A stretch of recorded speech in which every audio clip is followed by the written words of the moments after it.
Oil లేకుండా sugar లేకుండా sweet ఉంటుందా అంటే ఉంటుంది. మనం ఆరోగ్యంగా తీసుకోవాలని ఆలోచిస్తే ఏదైనా చేయొచ్చు. ఇదైతే వెయిట్ లాస్ జర్నీలో ఉన్న వాళ్ళకి ఇంకా చిన్నపిల్లలకు కూడా చాలా యూజ్ఫుల్. చాలా తొందరగా మన ఇంట్లో ఉన్న వాటితోనే ఈ డెజర్ట్ అంటే ఈ స్వీట్ని అయితే మనం తయారు చేసేసుకోవచ్చు. రెసిపీ చూడండి. దీనికోసం అయితే నేను 2 కప్పుల వాటర్ని ఇలా బౌల్లో పోసి కాచుతున్నాను. ఈ లోపల బెల్లం తీసుకోవాలి. ఇదే మనకి స్వీట్నెస్ యాడ్ చేసేదన్నమాట. బెల్లం వచ్చేసి మనం ఏ కప్పుతో అయితే మనం వాటర్ తీసుకున్నామో ఆ కప్పుతో ముక్కాలకి అంటే 3/4 వేసుకుంటే సరిపోతుంది. లేదు కొంచెం స్వీట్గా ఇంకా స్వీట్గా కావాలి అనుకుంటే ఫుల్ కప్పుకైనా తీసుకోవచ్చు 1 కప్పుకి. దీన్ని ఇలా లోపల ఈ వాటర్లో వేసేసి జస్ట్ బాగా కరిగేదాకా అలా కాచుకోవాలి. పాకంలాగా రావాల్సిన అవసరం లేదు. ఈ లోపల మనం మన దగ్గర ఉన్న డ్రై ఫ్రూట్స్ ఏవైనా సరే జస్ట్ టేస్ట్ కోసం మాత్రమే, ఇవి మ్యాండేటరీ ఏం కాదు, అంటే ఖచ్చితంగా తీసుకోవాలని ఏం లేదు.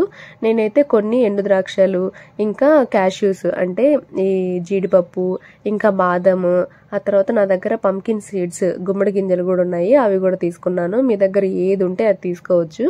ఇందులో మనం బెల్లం బదులు మన ఖర్జూరం ఉంటుంది కదా, ఖర్జూరాన్ని బాగా మిక్సీ పట్టించి ఆ గుజ్జును కూడా తీసుకోవచ్చు స్వీట్నెస్ కోసం. అంటే షుగర్ లేకుండా మనం హెల్దీ చాయిసెస్ తీసుకుంటాం అనమాట. సో ఇప్పుడైతే మనం ఒక పాన్ పెట్టేసుకొని అందులోకి నెయ్యి 1 స్పూన్ తీసుకుంటున్నాము. ఎందుకంటే ఆ డ్రై ఫ్రూట్స్ని వేయించాలి కదా, అందుకని. ఈ నెయ్యి వల్ల ఈ స్వీట్ అయితే చాలా బాగుంటుంది. సో ఇందులోకైతే నేను వేయించడానికి మనము జీడిపప్పులు, పంకిన్ సీడ్స్ ఇంకా ఎండు ద్రాక్ష మాత్రమే వేయిస్తున్నాను. బాదం పప్పులు అయితే వేయించాల్సిన అవసరం లేదు. డ్రై ఫ్రూట్స్ దోరగా అంటే ఇలా గోల్డెన్ కలర్కి వచ్చిన తర్వాత నేను 3 టీ స్పూన్స్ కొలతకి రవ్వ తీసుకున్నాను. దీనివల్ల క్రిస్పీనెస్ వస్తుంది మన స్వీట్లో. ఆ తర్వాత నేనైతే రాగి పిండి 1/2 కప్పుకి, అంటే నేను వాటర్ ఏ కొలతకి తీసుకున్నానో ఆ కప్పుకి 1/2 కప్పు రాగి పిండి సరిపోతుంది. ఈ రెండింటిని కలిపి మనం బాగా దోరగా వేయించాలి. అంటే రాగి పిండిలో నుంచి వచ్చే పచ్చి వాసన పోయేదాకా వేయిస్తే సరిపోతుంది. ఎక్కువ టైం ఏం పట్టదు.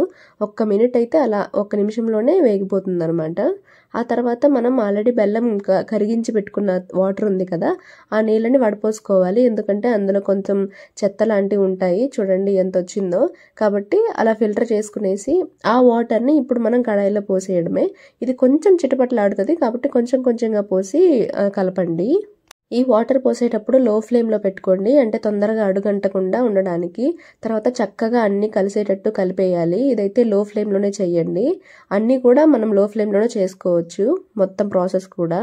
మనం వేసిన ఆ వాటర్ ఉంది కదా, ఆ తడిలో రవ్వ కొంచెం ఉబ్బుతుంది, అంటే ఉడుకుతుంది. ఆ తర్వాత మనం స్టవ్ ఆపేయచ్చు. దీన్ని ఇంకా ఇలాగే హల్వా లాగా కూడా తీసుకోవచ్చు. అంటే ఒక కప్లోకి వేసేసుకొని స్పూన్ పెట్టుకొని తింటే కూడా చాలా బాగుంటుంది. లేదా కాస్త చల్లారాక మనం ఉండల్లాగా లడ్డూస్ లాగా చేసుకోవచ్చు. అలా కాకుండా మనం చిక్కీస్ లాగా మనకి కేక్స్ టైప్లో రావాలంటే ఇలా నేనైతే ఈక్వల్గా ఇట్లా ఎంత హైట్కి కావాలో అంత హైట్కి దీన్ని సదరంగా ఇట్లా చేసేసి మూత పెట్టి ఉంచేస్తున్నాను. ఒక 4-5 నిమిషాలకి అది బాగా చల్లబడిపోతుంది. ఆ తర్వాత మూత తీసేసి దాని మీద బాదం పప్పులు సన్నగా ఇట్లా పీసెస్ చేసుకొని దాంతో అయితే నేను డెకరేట్ చేసుకుంటున్నాను. టేస్ట్ చాలా బాగుంటుంది. అందుకే నేను బాదం పప్పులు వేయించలేదు, ఎందుకంటే ఇలా పచ్చిగా మీద ఇలా వేసుకుంటే చాలా క్రిస్పీనెస్ వస్తుంది, కరకరలాడుతూ ఉంటుంది. అంటే యాక్చువల్గా ఇంతే ప్రాసెస్, పెద్ద టైం ఏమీ పట్టలేదు కదా, చాలా ఈజీ, చాలా సింపుల్.